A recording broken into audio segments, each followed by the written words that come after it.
자, 41번입니다. 다음 중 폼이나 보고서의 특정 컨트롤에서 이렇게 식을 세웠네요.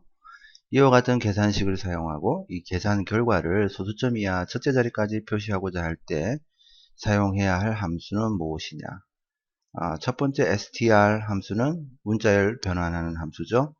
var 함수는 val 함수는 숫자로 변환하는 함수.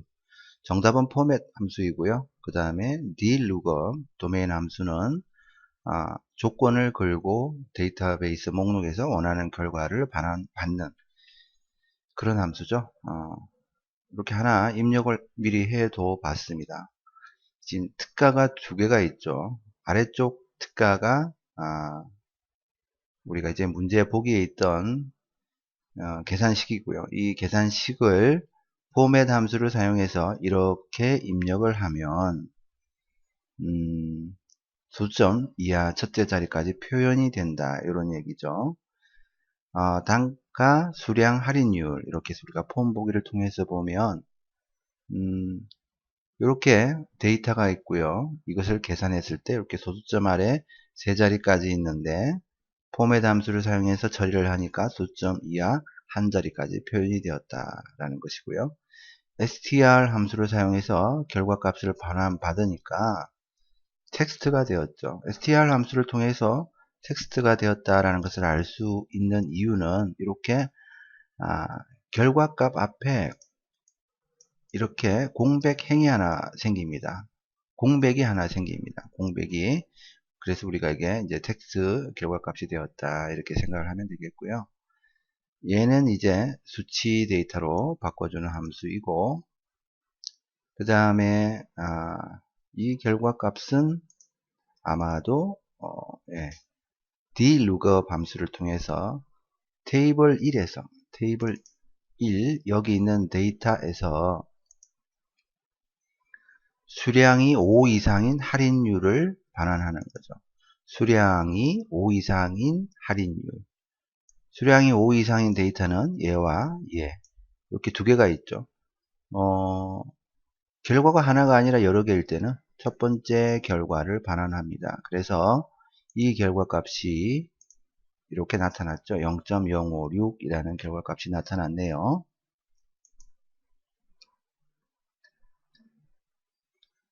자, 그 다음에 42번입니다. 다음 중 이 참조 무결성에 대한 설명으로 옳지 않은 것은 뭐냐? 옳지 않은 것. 참조 무결성은 참조하고 참조되는 테이블 간의 참조 관계에 아무런 문제가 없는 상태를, 결점이 없다. 이런 상태를 의미한다라는 것이죠. 이것은 우리가 데이터베이스 도구에서 관계라는 곳에 가서 보면 재학생 테이블과 봉사 내역 테이블이 학번이라는 필드를 통해서 관계를 맺고 있습니다. 그래서 이 관계 조인선을 더블 클릭하면 이렇게 항상 참조 무결성 유지라는 것이 체크가 되어 있죠. 이 뜻은 재학생 테이블의 학번과 봉사 내역 테이블의 학번, 이 두 필드 사이에 참조 무결성이라는 것이 유지가 되고 있다라는 의미가 되겠습니다. 바로 이 문제에서 얘기를 하고 있는 것이죠. 참조 무결성에 대한 정의가 1번이라고 보면 되겠습니다. 그래서 옳지 않은 것은 지금 2번입니다. 다른 테이블을 참조하고 있는 테이블, 즉 외래 키 값이 있는 테이블의 레코드 삭제 시에는 참조 무결성이 위배될 수 있다라고 했는데요. 바로 이 관계에서 보자면 재학생 테이블의 학번이 기본 키이고 봉사 내역 테이블의 학번은 외래 키가 되겠습니다. 자, 재학생의 학번과 봉사 내역의 학번인데 봉사 내역의 학번은 뭐다? 외래 키가 된다라고 했죠. 문제에서 외래 키 값이 있는 테이블 레코드 삭제 시에 참조 무결성이 위배될 수 있다라고 했는데요.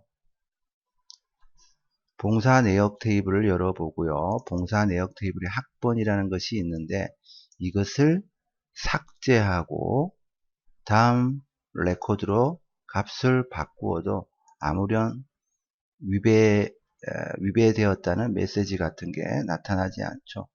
만약에 재학생에서 학번이라는 것을 삭제하게 되면 기본 키 쪽이죠. 자, 이렇게 레코드를 삭제하거나 변경할 수 없다. 왜? 참조 무결성이 위반되니까 이런 메시지가 나타나게 됩니다. 따라서 2번은 잘못되었죠. 왜 잘못되었느냐? 외래 키 값이 있는 테이블 레코드는 삭제해도 상관이 없다라는 겁니다. 자, 그 다음에 다른 테이블을 참조하는 테이블에 레코드 추가 시 외래 키 값이 null인 경우에는 참조 무결성이 유지된다. 다른 테이블을 참조하는 테이블이라는 것은 바로 우리가 여기서 보고 있는 봉사 내역 테이블이죠. 재학생 테이블은 참조당하는 테이블이고 봉사 내역 테이블은 재학생 테이블을 참조하는 테이블이죠. 그래서 외래 키 쪽에 있는 이 값은 null 값이어도 된다. 삭제해도 된다. 참조 무결성 위배되지 않는다. 그 얘기하는 겁니다. 그 다음 다른 테이블에 의해 참조되는 테이블에서 레코드를 추가하는 경우에는 참조 무결성이 유지된다. 자, 여기죠. 참조되는 테이블의 학번 필드에 레코드를 추가할 때 참조 무결성이 유지가 됩니다. 단 얘는 기본 키이기 때문에 중복된 데이터는 입력하면 안 되겠죠. 고유한 값을 추가하는 경우에는 당연히 참조 무결성이 유지가 될 겁니다. 그것은 별 문제가 없겠죠. 그 다음에 43번입니다. 다음 중 이 그룹화된 보고서의 그룹 머릿글과 그룹 바닥글에 대한 설명으로 옳지 않은 것은 그룹화되었다는 것은 해당 그룹에 대해서 뭔가 작업을 하겠다 이런 의미로 생각을 하면 되겠습니다. 첫 번째, 그룹 머릿글은 각 그룹의 첫 번째 레코드 위에 표시된다. 그룹 바닥글은 각 그룹의 마지막 레코드 아래에 표시가 된다.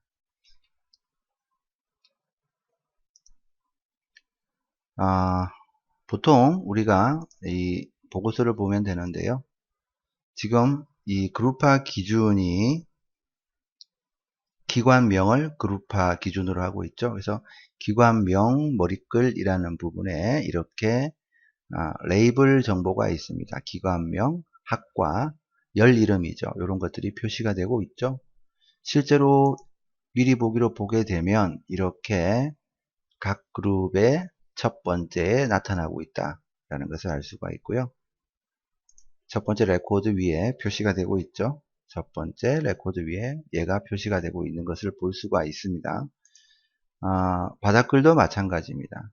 그 다음에 세 번째가 옳지 않죠. 잘못되었습니다. 그룹 머릿글에 계산 컨트롤을 추가하여 전체 보고서에 대한 요약값을 계산할 수 있다. 전체 보고서에 대한 요약값을 계산하려면 보고서 머릿글이나 보고서 바닥글에 입력을 해야죠.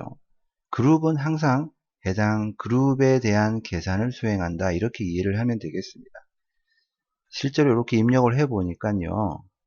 그룹 머릿글이죠. 앞에서 우리 여기 레이블 있던 곳인데 그룹 머릿글에 입력하니까 이게 이제 시수의 합계이거든요.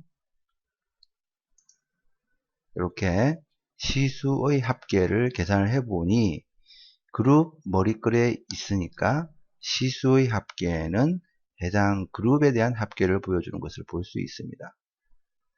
자, 위에는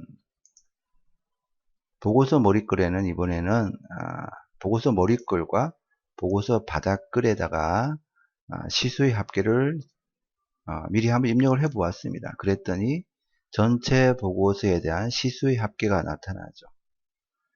따라서 전체 보고서에 대한 요약값을 계산하려면 어떻게 해야 된다? 보고서 머릿글이나 보고서 바닥글에 해야 되죠. 그룹 머릿글은 아니다. 그룹 바닥글은 그룹 요약과 같은 항목을 나타내는데 효과적이다. 그래서 그룹에 대한 것은 그룹에서 처리해라. 그 다음에 44번입니다. 다음 중 이 하나의 필드에 할당되는 크기가 가장 작은 데이터는 뭐냐? 자, yes, no라는 데이터 형식이 무엇이냐면요.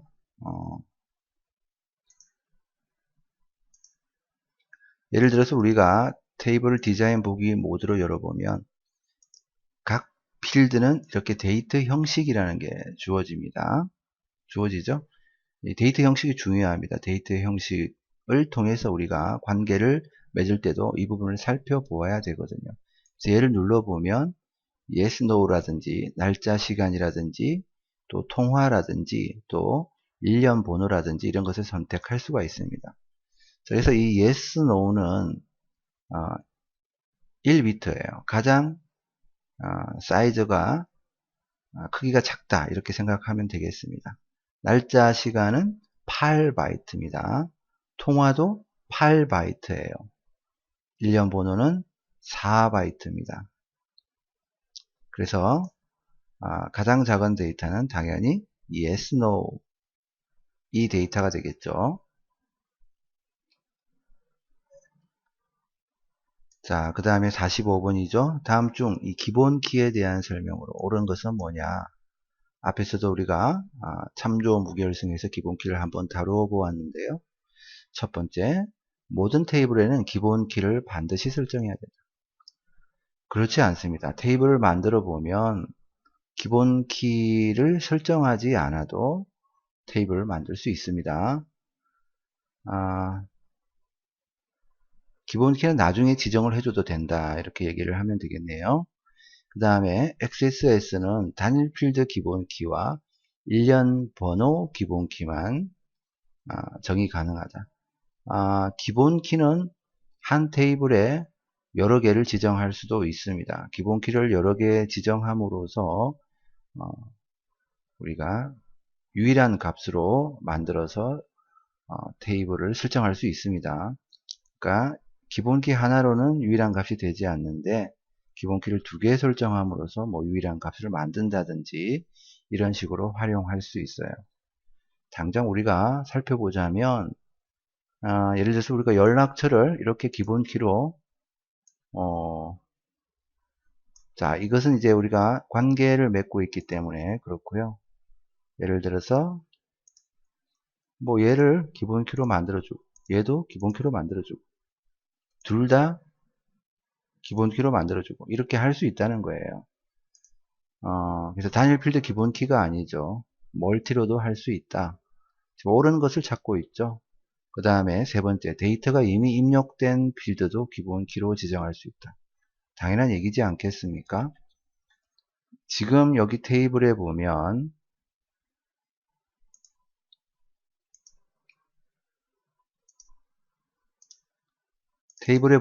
이렇게 데이터가 입력이 되어 있죠. 입력이 되어 있는 상태에서도 우리 앞에서 보았던 것처럼 기본 키를 지정할 수 있다는 것을 살펴보았습니다. 그 다음에 OLE 개체나 첨부 파일 형식의 필드에도 기본 키를 지정할 수 있다라고 했는데요. OLE 개체나 첨부 파일이나 혹은 메모 형식 필드에는 기본 키를 지정할 수 없습니다. 예를 들어서 얘를 지금 숫자 데이터 형식인데요. 우리가 OLE 개체로 얘를 했다라고 했을 때요. 기본 키가 활성화되지가 않죠, 아예. 그 얘기는 기본 키를 지정할 수 없다라는 것입니다. 자, 어쨌거나 옳은 얘기는 데이터가 이미 입력된 필드도 기본 키로 지정할 수 있다라는 부분이 옳겠네요. 그 다음에 46번. 다음 중 이 폼을 디자인 보기나 데이터 시트 보기로 열기 위해서 사용하는 매크로 함수는 뭐냐? 자, 폼을 연다. 자, 단순하게 영어만 알아도 되죠. 오픈 폼 이라는 매크로 함수를 사용하면 됩니다. run command 이것은 사실 run menu command로 매크로 함수의 이름이 바뀌었죠. 이것은 명령 표시줄에 있는 메뉴에 있는 우리 리본 메뉴에 있는 도구를 실행하는 그런 매크로 함수가 되겠습니다. 매크로 실행하는 매크로 함수, SQL 실행하는 매크로 함수. 여기에서는 폼을 열기 위해서 오픈 폼. 자, 디자인 보기나 데이트 시트 보기로 모드를 바꾸어서 열 수 있습니다. 간단합니다. 만들기 위해서 우리가 매크로를 눌러보면 여기에서 오픈 폼이라는 매크로를 선택할 수 있고요. 보기 형식을 여기에서 디자인, 인쇄 미리 보기, 인쇄 미리 보기, 데이트 시트 이런 것을 선택할 수 있죠. 자, 그 얘기하고 있는 겁니다. 그 다음에 47번입니다. 다음 중 직원, 사원번호, 부서명, 이름, 나이, 근무 연수, 급여 이 테이블에서 근무 연수가 3 이상인 직원들을 나이가 많은 순서대로 조회를 하되, 자, 나이가 많은 순서대로라는 것은 무슨 얘기입니까? 60, 50, 40, 30, 20 이렇게 내려가는 순서, 내림차순으로 조회를 해라 이런 얘기죠. 같은 나이일 경우 급여의 오름차순으로 오름차순이라는 것은 1, 2, 3, 4, 5 계단을 올라가는 순서 이런 것을 차순으로 모든 필드를 표시하는 SQL 문은 뭐냐? 우선 나이가 내림차순, 내림차순은 DESC, 오름차순은 ASC. 그래서 나이 DSC로 된 것을 찾아보면 자, 이 두 개인데요. 그죠? 두 개 중에서 그 셀렉트 문을 구성하는 방법이 4번 옳고 3번은 잘못되었습니다. 왜냐하면 셀렉트 문을 구성할 때 셀렉트 여기 별은 모든 필드를 반환한다 그런 의미입니다. 직원 테이블로부터 모든 필드를 검색한다, 반환한다. 그런데 조건이 있죠. 자, 이렇게 외월절이 바로 따라와야 됩니다. 얘는 외월절이 3번은 외월절이 뒤쪽으로 갔죠. 그래서 잘못되었다는 겁니다. 얘처럼 외월절이 바로 따라와서 근무 연수가 3 이상인 경우죠. 3보다 크거나 같다. 3 이상인 경우. 자, 그 다음에 정렬을 하기 위해서 old by절이 들어가고요. 나이, 내림차순, DESC, 급여, ASC, 오름차순. 이 오름차순은 생략해도 상관이 없습니다. 생략해도 상관이 없어요. 만약에 여기 1번이 나이 DSC만 있었다면 얘도 답이 되겠네요. ASC는 생략을 해도 상관이 없으니까요. 오름차순은. 자, 이 쿼리문도 한번 만들어 보았는데요. 자, 이런 형태로 쿼리문을 만들어 보았습니다. 그래서 나이는 내림차순, 급여는 오름차순, 조건은 3 이상 이렇게 해서 값을 구해 보았고요. 직원 테이블을 살펴보면 이런 형태죠. 이런 형태. 그래서 얘를 실행해 보면 이렇게 나타납니다. 나이별로 50, 30, 30 내림차순이 되었고 대신 조건은 근무 연수가 3 이상인 경우죠. 같은 나이가 있죠. 같은 나이에서는 근무 연수별로 오름차순 5, 6 올라가는 순서 이렇게 아니죠. 급여별로 오름차순이었죠. 급여 200, 400 올라가는 순서로 자 이렇게 검색이 되어서 우리가 쿼리 실행 결과를 볼 수 있다라는 것이고요. 이 쿼리문을 보는 방법은 이렇게 SQL 보기를 통해서 보면 똑같이 나타나는 것을 볼 수 있습니다. 그 다음에 48번이죠. 다음 중 하위 폼에 대한 설명으로 옳지 않은 것은 뭐냐? 하위 폼이라는 것은 기본 폼 내에서만 존재하며 별도의 독립된 폼으로 열 수가 없다라고 했는데 얘가 잘못되었죠. 옳지 않은 겁니다. 자, 우리가 하위 폼이라는 것을 만들 때 예를 들어서 여기에 우리가 하위 폼이라는 것을 한번 만들어 봅시다. 자, 하위 폼은 여기 이렇게 눌러보면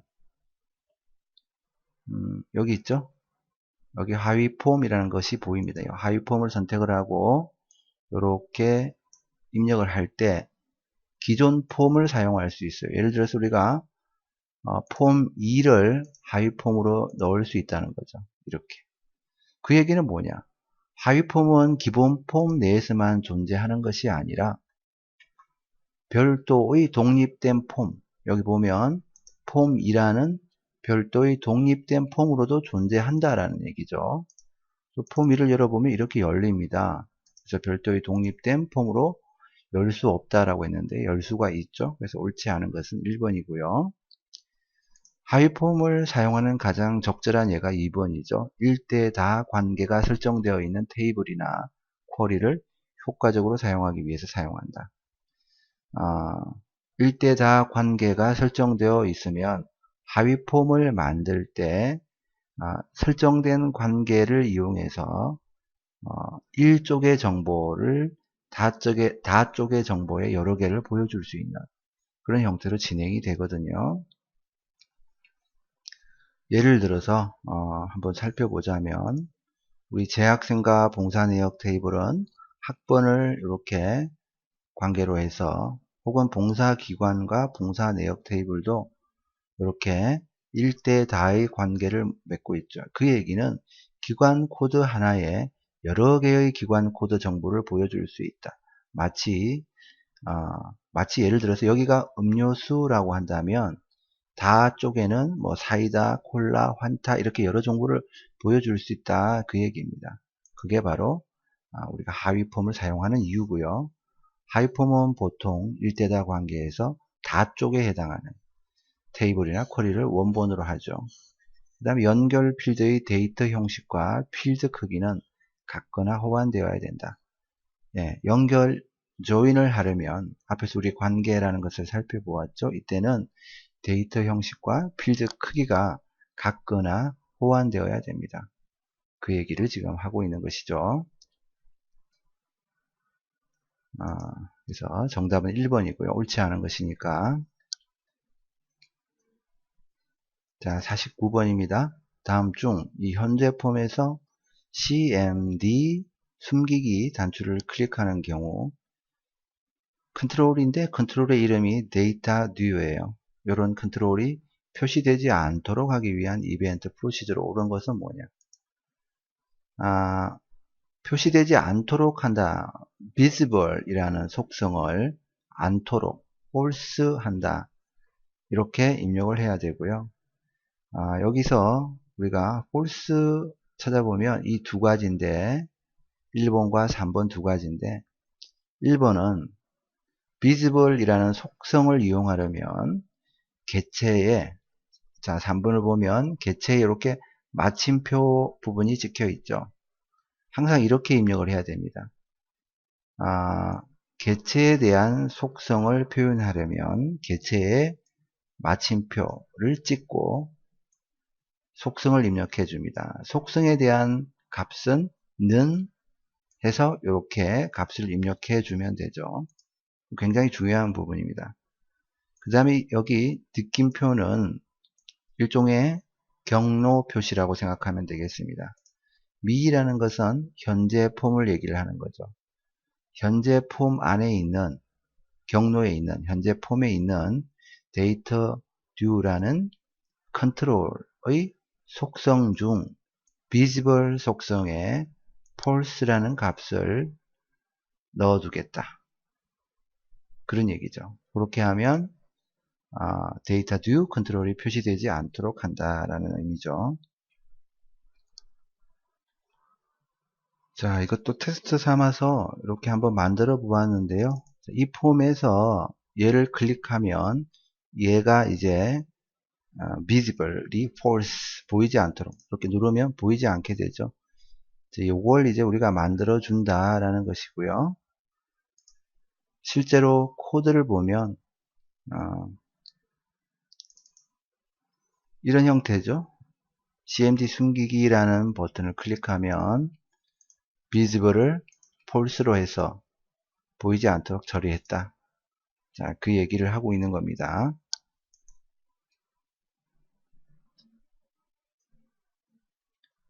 자, 계속해서 50번이죠. 다음 중 크로스탭 쿼리에 대한 설명으로 옳지 않은 것을 찾고 있죠. 피벗 테이블과 유사한 형태죠. 크로스탭 쿼리는 행과 열의 요약값을 통해서 값을 보여주는 것. 마치 피벗 테이블처럼 쿼리 결과를 엑셀 워크시트와 비슷한 표 형태로 표시하는 특수한 형식의 쿼리다. 맨 왼쪽에 세로로 표시되는 행 머릿글과 맨 위에 가로 방향으로 표시되는 열 머릿글로 구분해서 데이터를 그룹화한다. 그룹화한 데이터에 대해서 레코드 개수라든지 합계라든지 평균점을 계산할 수 있다. 자, 그 다음에 열 머릿글로 사용될 필드는 여러 개를 지정할 수 있지만 행 머릿글로 사용할 필드는 하나만 지정할 수 있다라고 했는데요. 자, 우리 실제로 한번 만들어 보면 되죠. 그래서 쿼리 마법사라는 것을 선택하면 여기 크로스탭 쿼리 마법사라는 것이 있죠. 확인을 눌러줍니다.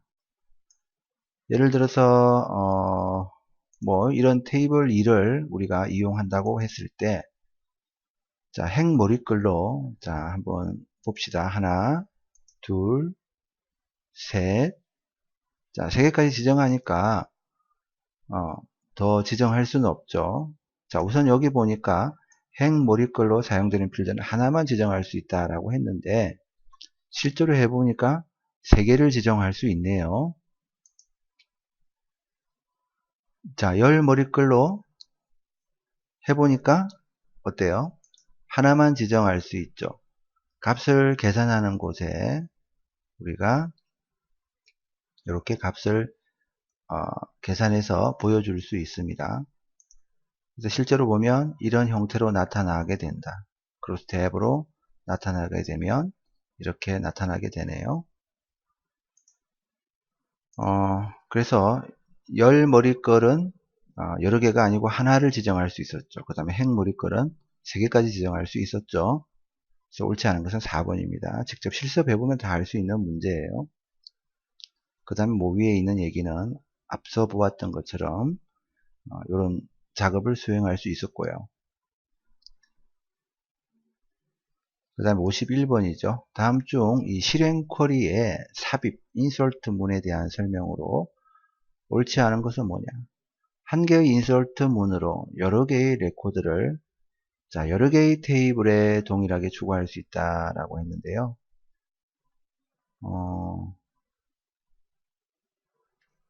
자, 여기 잘못되었네요.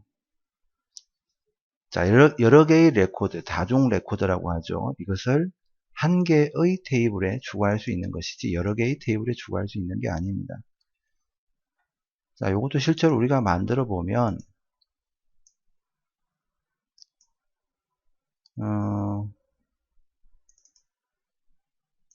자, 어떤 얘기냐면요. 바보 테이블이 있고 바보 추가 테이블이 있어요. 바보 추가 테이블에 있는 이 내용을 바보 테이블에 추가하자는 거죠. 여기 이 부분을 여기에 추가하자는 거죠. 지금 그것을 만들어 보려고 합니다. 그래서 쿼리 유형을 선택합니다. 추가 쿼리죠. 추가할 테이블 이름을 바보로 선택해 줍니다. 자, 여기서 이제 바로 결정이 나죠. 테이블을 하나만 선택할 수 있어요. 여러 개 선택할 수 없죠. 그래서 일단 얘가 잘못되었습니다. 그렇게 해서 우리가 확인을 누르고 실행을 누르면 이 바보 추가에 있던 여기 이 부분이 추가가 되어야 맞는 거죠. 자, 여기 얘는 이렇게 추가를 해야 되겠고요. 인서트 될 때 이렇게 필드 이름을 보고 추가가 되는 것이니까. 자, 그럼 이렇게 일행을 추가한다라는 메시지가 나오죠. 그래서 얘를 누르게 되면 이 바보 부분에 자, 닫았다가 다시 열어야 됩니다. 이렇게 이 부분이 추가된 것을 볼 수 있습니다. 자, 어쨌거나 1번이 잘못되었다라는 것을 보여주었고요. 필드 값을 직접 지정하거나 다른 테이블의 레코드를 추출하여 추가할 수 있다. 자, 지금 이와 같은 경우에 우리가 SQL문을 보면 이렇게 다른 테이블, 바보 추가라는 테이블의 데이터를 추출해서 바보 테이블에 추가를 했죠. 물론 필드 값을 직접 지정할 수도 있습니다. 자, 필드 값을 직접 지정하는 방법은 바보 테이블에서 얘를 지워버리고 이 쿼리문에서 insert into라고 한 다음에 여기 바보와 이름이라는 필드에 values로 해서 값을 입력하면 돼요. 아까 뭐였죠? 강시였죠, 강시.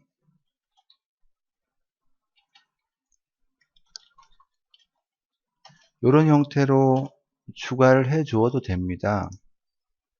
또 이렇게 일행을 추가한다고 하죠. 그러면 바보 테이블을 닫았다가 다시 열어보면 이렇게 추가가 됩니다. 필드 값을 직접 지정할 수도 있고 셀렉트 문을 통해서 다른 테이블의 레코드를 추출해 추가할 수도 있다는 것도 우리가 보았고요. 자, 레코드 전체 필드를 추가할 경우 필드 이름 생략해도 상관없습니다. 그 얘기는 무슨 얘기냐면 우리 쿼리문 만들 때 이 부분 이 부분 생략해도 상관이 없다. 자, 다시 한번 해볼까요? 얘를 지우고요. 쿼리문을 실행하고요. 자, 안 봐도 되겠죠? 일행을 추가한다 라고 나왔으니까. 그 다음에 하나의 인서트문을 이용해서 여러 개의 레코드와 필드를 삽입할 수 있다. 방금 우리가 살펴보았던 내용입니다. 그 다음에 52번이죠. 다음 중 이 쿼리에서 사용하는 문자열 조건에 대한 설명으로 옳지 않은 것은 뭐냐? 수학 OR 영어는 수학이나 영어인 레코드를 찾습니다. like 큰 따옴표, 서울, 별, 큰 따옴표. 자, 이것은 서울이라는 문자열로 시작하는 필드를 찾는 것이죠. 자, 똑같은 형태인 것 같은데 별 사이에 문자열이 들어가면 얘가 잘못되었죠. 이건 이 글자가 포함이 된 모든 문자열을 찾아주는 겁니다. 이 표현이 잘못되었어요. not 전산과가 아닌 문자열을 찾는다 이런 얘기가 되겠죠. 이것도 한번 우리가 살펴보도록 할게요.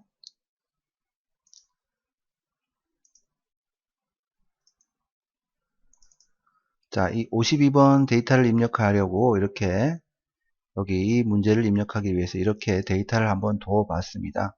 자, 수학과 영어라는 레코드 값이 있고요. 문자열 값이 있고요. 이렇게 서울로 시작하는 데이터들이 있죠. 자, 한번 유심히 보세요. 그 다음에 신림이라는 글자가 포함이 된 데이터들이 있죠. 전산과가 하나 있고요. 그 다음에 또 신림이라는 것이 포함이 되어 있는데 문자열의 두 번째와 세 번째가 신림인 경우입니다. 되었죠? 이렇게 데이터가 있고 우리가 쿼리 디자인에 들어가서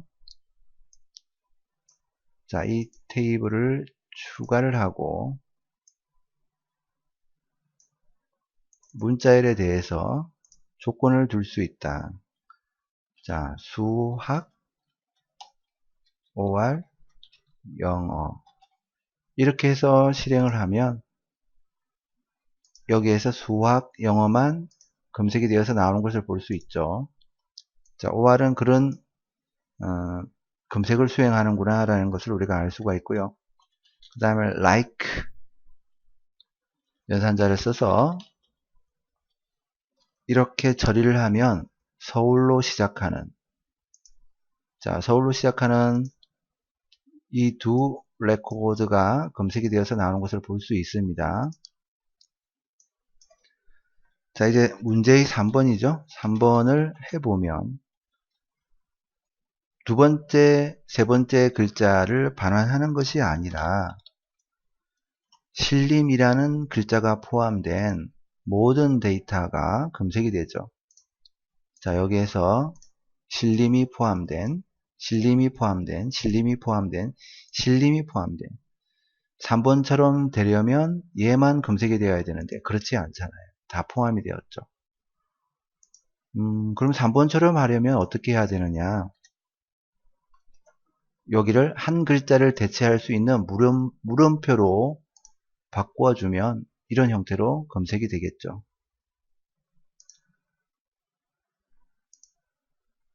자, 이런 형태로 검색이 되겠죠. 그 다음에 not 전산과 이렇게 해서 실행시키면 전산과, 여기 전산과 있죠? 얘만 제외하고 검색되는 것을 볼 수 있습니다. 따라서 얘가 잘못되었죠. 자, 그 다음 입사 지원서의 정보를 DB화하기 위해서 테이블을 설계하고자 합니다. 다음 중 한 명의 지원자가 여러 개의 이력이나 경력 사항을 갖는 경우 가장 적절한 테이블 구조는, 이때 우리 정답은 일단 2번이에요. 여기에서 묻고 있는 것은 이 정규화하는 과정을 묻고 있고요. 그래서 핵심은 이 중복되는 데이터를 어떻게 효율적으로 이용할 것인가 라는 부분이거든요. 여기에서 보면 한 명의 지원자에 대해서 여러 개의 이력이나 경력 사항이라고 했죠. 이게 바로 한 명의 지원자라는 부분이 1에 해당하는 것이고, 여러 개의 이력이나 경력 사항이 다 1대 다의 정보이다. 그럼 이런 경우에는 자, 한 명의 지원자에 해당하는 부분을 테이블을 하나 이렇게 만들고요. 그 다음에 이 지원자 아이디를 기본키, 이것에 대한 외래키가 있는 또 다른 테이블을 하나 만들어서 둘 사이에 기본키와 우리가 이 외래키 사이에 참조 무결성으로 관계를 맺게 되면 굉장히 편리하게 작업을 할 수 있게 되죠. 이렇게 하게 되면 여기 지원자 아이디에 없는 값은 입력할 수 없게 되고, 그런 실수 자체를 아예 배제시킬 수가 있죠. 널 값도 뭐 우리가 실수로 널 값 아무것도 입력하지 않는다든지 그런 것도 다 배제할 수 있고요. 그래서 아주 편리하게 작업을 할 수 있을 것입니다.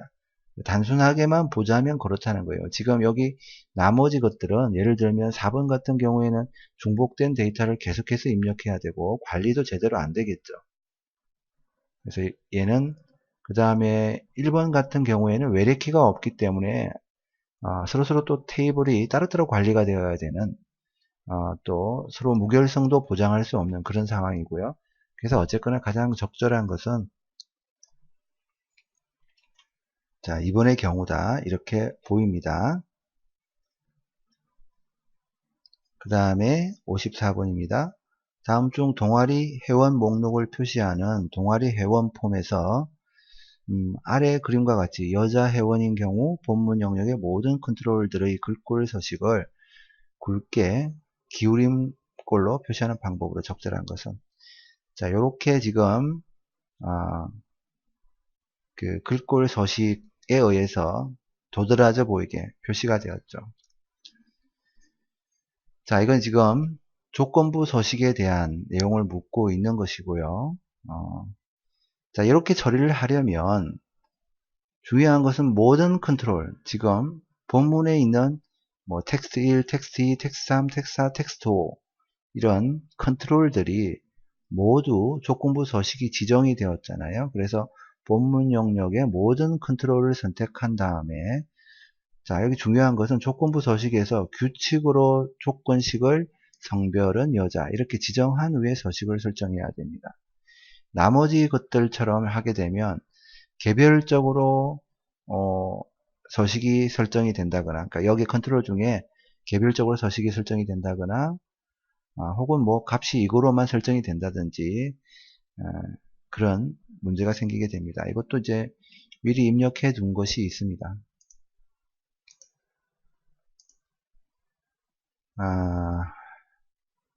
된가요? 네.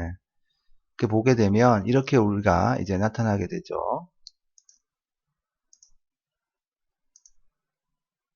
자, 여기 본문 전체에 대해서 본문 전체를 이렇게 선택을 하고요. 여기 보면 조건부 서식이라는 게 있습니다. 자, 여기를 살펴보면 다중이라고 되어 있고요. 전체를 이렇게 다 선택했다는 뜻이고, 이렇게 식을 설정을 했죠. 자, 이런 식으로 식이 성별은 여자일 경우 굵게 기울임꼴 이렇게 선택을 했습니다. 맞죠? 근데 만약에 우리가 이 본문 영역에서 성별 컨트롤을 선택한 후 조건부 서식에서 규칙으로 필드 값이 다음 값과 같음 값을 여자로 지정한다. 그렇게 했을 경우는 어떻게 되느냐 그 얘기죠. 그래서 이렇게 똑같이 만들어준 사본이 하나 있는데요. 여기에서 우리가 한번 살펴보자면 이런 얘기입니다. 자, 여기에 우리가 지금 이렇게 조건이 설정이 되어 있는데요. 얘를 삭제를 해버리자는 거죠. 삭제를 해버리면 이제 아무런 조건부 서식이 나타나지 않죠. 이 상태에서 지금 여기서 문제에서는 성별 컨트롤을 선택한 다음에 자, 이렇게 새 규칙을 만든다. 새 규칙을 만들 때 필드 값이 다음 값과 같음 여자 이럴 때 이렇게 하겠다라는 얘기잖아요. 그래서 이렇게 해서 우리가 폼 보기를 통해서 보면 본문의 모든 컨트롤에 대해서 서식이 적용되지 않고 이 성별이라는 것에만 서식이 적용이 된다라는 것을 볼 수가 있죠. 이렇게 하면 안 된다라는 것이고요. 3번은 본문 영역의 모든 컨트롤을 선택한 후 조건부 서식에서 규칙으로 필드 값이 다음 값과 같음 값을 여자로 지정한 후 서식을 설정한다. 자, 역시 디자인 보기에 들어가서 여기에 대한 이 규칙을 삭제를 하고요. 다시 폼 보기를 보면 서식은 삭제가 되었고 디자인 보기로 들어가서 자 3번대로 하자면 본문 영역의 모든 컨트롤을 선택을 했습니다. 이렇게 선택을 했죠. 그 다음에 조건부 서식에서 규칙으로 필드 값이 다음 값과 같음 앞에서 똑같이 했던 것처럼 조건부 서식에서 필드 값이 다음 값과 같음 여자 굵게 기울임꼴 확인 적용 확인 자 이렇게 되죠. 핵심은 이겁니다. 식을 성별 여자로 지정할 때는 모든 컨트롤을 선택하고 할 때는 식을 성별은 여자 이렇게 지정을 해야지 이렇게 전체에 선택이 된다는 거죠. 똑같이 하더라도 필드 값이 다음 값과 같은 이런 형태로 선택하게 되면 보는 것처럼 해당 컨트롤에 대해서만 조건부 서식이 설정된다라는 겁니다. 또 한번 꼭 해봐야 돼요. 해봐야 머릿속에 들어옵니다. 정답은 2번이고요.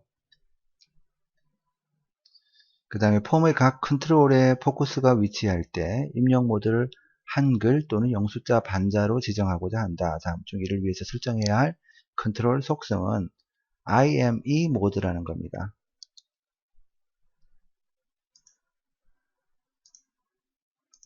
자, 우리가 이 컨트롤이 있다라고 했을 때요. 여기 IME 모드라는 게 있죠. 이 IME 모드라는 것은 뭐 한글이라든지 여기서 얘기하는 것처럼 그 다음에 영숫자 반자라든지 뭐 한글 전자라든지 이런 것을 설정할 때 사용합니다. 눌러보면 이렇게 나오죠. 그 다음에 상태 표시줄이라는 것은 이렇게 상태 표시줄 텍스트라는 것이 있습니다. 이것은 해당 컨트롤을 선택했을 때 상태 표시줄에 어떤 메시지를 나타낼 것이냐라는 것을 말을 하는 것이고요. 그 다음에 탭 인덱스라는 것은 우리 키보드에 있는 탭키 있죠. 탭키를 누를 때마다 위치를 변경하게 되는데, 지금 여기 4라고 나오는 것은 0, 1, 2, 3, 4번째에 우리가 탭키를 누를 때 위치 이동할 것이다 라는 것을 말을 하는 겁니다. 그래서 어쨌거나 정답은 IME 모드라는 것이죠. 그 다음에 56번 아래와 같이 보고서의 그룹 바닥글에 도서의 총 권수와 정가의 합계를 인쇄를 하고자 한다. 다음 중 총 권수와 그 다음에 정가 합계 두 컨트롤의 수식으로 옳은 것은, 일단 정가 합계, 이것은 sum 함수를 통해서 값을 구해야 되겠죠. 이 토탈이라는 것은 없으니까요. 2번 아니면 4번인데, 그 다음에 이 count A, XS에는 count A 함수가 없는 것으로 알고 있습니다.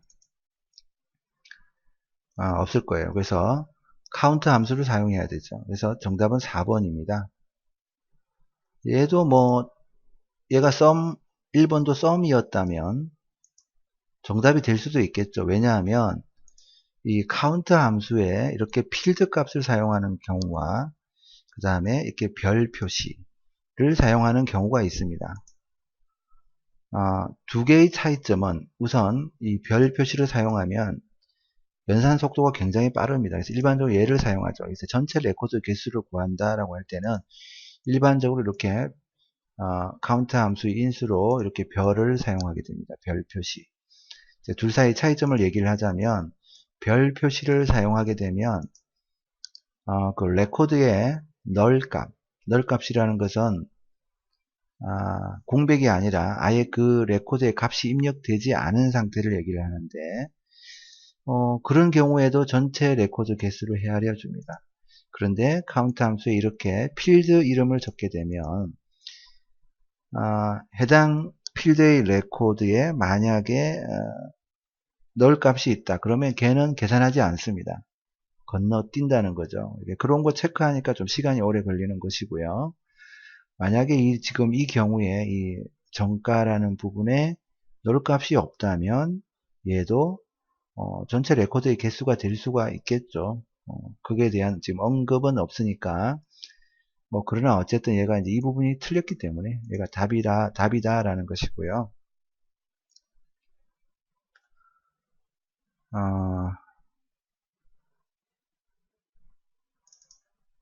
이렇게 이제 계산을 한번 해 보았습니다. 똑같이 구현을 해 보았는데요.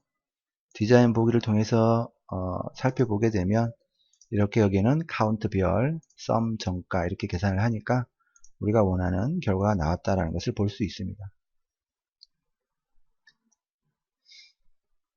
그 다음에 57번입니다. 자, 옳지 않은 것이죠. 가장 어려운 문제입니다. 사실 이런 문제들이. 다음 중 이 정규화라는 것은 뭐냐, 옳지 않은 건 뭐냐라고 물어보았죠.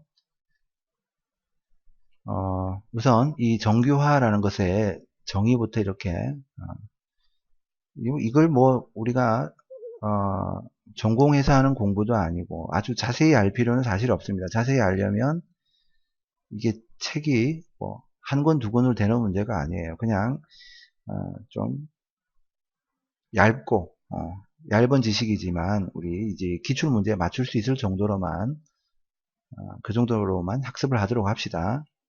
그래서 여기 지금 맞는 얘기들부터 한번 보도록 하죠. 첫 번째, 대체로 더 작은 필드를 갖는 테이블로 분해하는 과정이다. 우리 앞에 문제 중에 그런 문제가 있었죠. 그 경력 아이디하고 이렇게 분해하는 부분. 그래서 이렇게 대체로 더 작은 필드를 갖는 테이블로 분해하는 과정이 정규화다. 중복을 줄이고 쪼개어 나가는 과정. 이렇게 우선 머릿속에 이해를 하면 되겠습니다. 중복을 줄이는 것이지 중복을 완전히 배제시키고 없앨 수는 없습니다. 효율적인 중복이 필요한 거죠. 데이터 중복을 최소화하기 위한 작업이다. 자, 이 두 개가 정의로 아주 좋습니다. 이렇게 우리가 이해를 해 두도록 하고요. 그 다음에 정규화를 통해서 테이블 간의 종속성을 높이기 위한 것이다. 종속성을 높이는 것이 아니라 종속성을 되도록이면 낮추기 위해서 하는 것이 정규화입니다. 데이터 간에 서로 종속이 되어 있으면 여러 가지 이상 현상들이 발생합니다. 우리 이것을 어나멀리 현상, 이상 현상이 발생한다. 추가나 갱신이나 삭제 같은 것을 할 때 이런 이상 현상이 발생하거든요. 그래서 이것을 발생하지 않도록 하기 위한 것, 이게 바로 정규화다라는 것이죠. 그래서 정규화라는 것은 데이터베이스 데이터를 구성하는 어떤 과정이고요. 그 과정 중에서 중복된 것들을 좀 걸러내고, 또 이 종속성이라는 것도 뭐 여러 가지 또 종속성들이 있습니다. 완전 종속된 것들은 뭐 그대로 어떻게 살려야 되고, 그렇지 않은 것들은 제거를 해서 한마디로 이제 데이터베이스의 유연성, 퍼포먼스를 높이는 거죠. 자, 그렇게 하면 뭐 데이터를 보호하고 또 뭐 설계된 어떤 규칙이 있을 거 아니에요. 그런 거에 따라서 테이블을 만들 수 있고, 또 테이블 간의 관계도 설정할 때 훨씬 유연하게 할 수 있고, 뭐 그런 것들, 그런 작업을 우리가 정규화다 이렇게 이해를 하면 되겠습니다. 그래서 어쨌거나 종속성은 낮춰야 되죠. 중복은 최소화해야 되죠. 그 다음에 테이블을 그렇게 해서 쪼개 나가는 과정이죠. 그렇게 함으로써 추가나 갱신이나 삭제 작업할 때 이상현상이 발생하지 않도록 하는 것이죠. 이 문제의 모든 정규화에 대한 기본적인 어떤 그 기본적인 지식은 다 들어가 있는 것 같습니다. 좀 암기를 해두도록 합니다. 그 다음에 58번입니다. 다음 중 액세스의 개체에 대한 설명으로 옳지 않은 것은 뭐냐? 쿼리는 폼이나 보고서의 원본 데이터로 사용할 수 있죠. 쿼리, 또 뭐 테이블 이런 것들, 또 SQL문 이런 게 폼이나 보고서의 원본 데이터, 레코드 원본이죠. 사용할 수 있죠. 폼은 테이블이나 쿼리 데이터의 입출력 화면을 작성한다. 폼의 레코드 원본이 테이블이나 쿼리가 되면 그 폼 속에 테이블이나 쿼리가 들어가 있는 것이나 마찬가지입니다. 그래서 폼의 어떤 컨트롤에 데이터를 입력하게 되면 실제로 테이블의 데이터가 입력이 되는 거죠. 그래서 입력, 출력 화면을 작성할 수 있죠. 그 다음에 매크로는 모듈에 비해서 복잡한 작업을 처리하기 위해서 프로그램을 직접 작성하는 것이다. 아닙니다. 액세스에서 매크로라는 것은 함수가 주어져 있습니다. 자동화된 뭐 오픈폼, 뭐 런 메뉴 매크로, 앞에서 우리 본 것처럼 이렇게 어떤 작업을 자동화할 수 있다라고 정의된 함수가 있거든요. 매크로 함수가 있기 때문에 그 기능을 따라서 수행하도록 만들어진 것이 액세스의 매크로입니다. 직접 작성하는 게 아니죠. 그 다음에 테이블은 데이터를 저장하는 데 사용하는 데이터베이스 개체로 레코드 및 필드로 구성된다. 이것은 기본적인 내용이고요. 그 다음에 59번 다음 중 이 보고서에서 페이지 번호라는 것을 표현하는 식과 그 결과의 연결이 옳은 것은 뭐냐 라고 물어보았죠.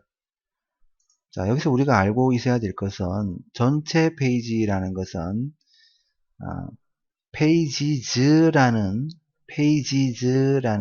예약어를 사용하게 됩니다. 페이지즈. 전체 페이지니까 복수형이 붙겠죠. 이렇게 페이지즈. 이게 전체 페이지고요. 현재 페이지는 페이지. S를 띤 페이지가 떼낸 페이지가 현재 페이지가 되겠습니다. 그래서 지금 이렇게 살펴보면 되겠죠. 얘는 현재 페이지인데 전체 페이지가 3이라고 했으니까 페이지즈가 되죠. 잘못되었고 그 다음에 페이지 and 페이지라고 되어 있는데 여기 and라는 것은요 연결하는 연산자예요. 연결하는 연산자. 페이지는 식에서 사용되는 그 예약어이기 때문에 얘는 어떤 그 결과값을 반환을 하겠지만 여기 이 텍스트는 그대로 여기 따라 붙어야 되죠. 그럴 때는 and로 이 결과값과 이 텍스트를 붙여주는 거거든요. 그러면 얘는 실제로 결과 값으로 나올 때는 나오지 않아야 되겠죠. 결과에는 나타나지 않아야 됩니다. 그래서 그냥 1페이지 이렇게 나타나야 되겠죠. 그 다음에 포맷은 이렇게 식을 하나 적고요. 예약어 하나 적고 그 다음에 사용자 지정 서식을 큰 따옴표 속에 집어넣는데 이렇게 0을 3개 집어넣었다는 것은 세 자리로 표현하겠다는 것이고 페이지는 현재 페이지죠. 현재 페이지는 1이니까 세 자리로 나타나게 되면 001이 되겠죠. 001이 되겠죠. 그래서 맞는 것은 4번입니다. 엔드는 나타나지 않아야 되고 자 슬러시도 텍스트이기 때문에 큰 따옴표 속에 집어넣었고 텍스트를 식에 표현할 때는 큰 따옴표 속에 집어넣습니다. 이런 형태로 처리를 하게 되면 자 요게 현재 페이지 1 슬러시 전체 페이지 3 페이지 그래서 이런 형태로 나타나게 되겠네요. 그래서 정답은 4번이 되겠습니다. 그 다음에 60번 다음 중 XSA 보고서에 대한 설명으로 옳은 것은 물어보았습니다. 보고서 머릿글과 보고서 바닥글의 내용은 모든 페이지에 출력된다. 모든 페이지 머릿글이 해당되겠죠. 보고서 머릿글은 맨 처음, 보고서 바닥글은 마지막에 표시가 되겠죠. 그것도 한 번 표시가 되겠죠. 보고서에서도 포맷과 같이 이벤트 프로시저를 작성할 수 있다. 이것도 이렇게 미리 한번 만들어 보았습니다.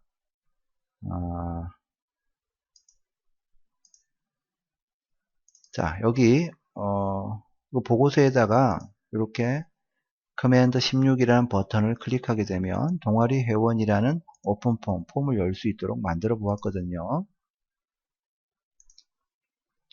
실제로 이 폼, 여기 이 부분이죠. 클릭하면 이렇게 동아리 회원이라는 폼이 열리죠. 그래서 보고서에서도 포맷과 같이 이벤트 프로시저를 작성할 수 있네요. 정답은 2번이고요. 보고서의 레코드 원본으로 테이블이라든지 쿼리라든지 SQL 문이라든지 이런 것들을 사용할 수 있죠. 이런 건 잘못되었죠. 바로 이것은 레코드 원본에 관련된 것이고요. 이 보고서를 디자인 보기로 보고요. 보고서를 선택한 다음에 자 여기 레코드 원본이라는 것이 주어져 있죠. 선택하면 다른 그 레코드 원본도 지정할 수 있습니다. 그래서 테이블이라든지 그 다음에 쿼리라든지 그 다음에 SQL 문이라든지 이런 것들을 레코드 원본으로 만들 수 있죠. 삼을 수 있죠. 이런 부분은 잘못되었고요. 자, 그 다음에 컨트롤을 이용하지 않고도 보고서에 테이블의 데이터를 표시할 수 있다. 보고서에 나타나는 데이터들은 이렇게 텍스트 상자를 통해서 혹은 다른 컨트롤을 통해서 목록 상자나 콤보 상자나 이런 것들을 통해서 나타나는 것이죠. 이것 없이 어떻게 보고서에 테이블의 데이터를 표시할 수 있겠습니까? 말이 안 되는 얘기죠. 그래서 정답은 2번이 되겠습니다.